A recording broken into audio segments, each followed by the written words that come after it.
Բաց մի թողեք Ավետիք Իսահակյանի լույսի ծածկագիրը ներկայացումը, որը վերջերս է բեմադրվել եւ այն ներկայացնում է հրաշալի գեղեցկուհի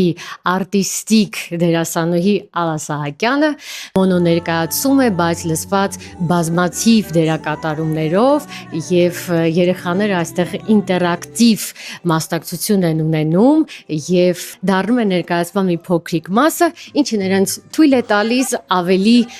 լավ ճանաչել հեքիաթի հերոսներին եւ մեծ տպավորություններով տուն վերադառնալ։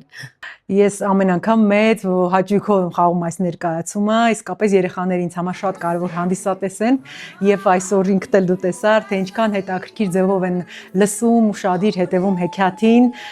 ամենակարևորը կարողանալ երեխաներին քո դիտակետում պահել, կարողանալ երեխաներին ճիշտ հասցնել հեքիաթի միտքը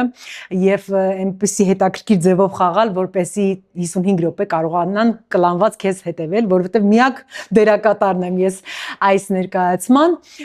շատ հիացած եմ ու ուրախ եմ, որ այսպես շատ հետաքրքիր լսող երեխաներ ունենք եւ քանի որ մեր տոմսերն էլ արագ են սպառվում եւ մենք որոշեցինք, որ եւս երկու ներկայացում էլ ավելացնենք օգոստոս ամսին, ուստի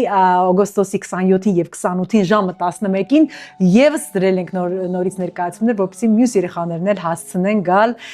նայել մինչեւ սեպտեմբեր։ Անունն էլ հիշեցնենք, Ավետիք Իսահակյանի տուն թանգարանում է տեղի ունենալու, հենց Ավետիք Իսահակյանի գրած հեքիաթների հիման վրա լույսի ծածկագիրը ներկայացում, որը պետք է յուրաքանչյուր երեխա դիտի եւ լցվի բարությամբ, սիրով, ջերմությամբ։ Այո, անպայման սիրով հրավիրում ենք եւ սպասում ենք ձեզ։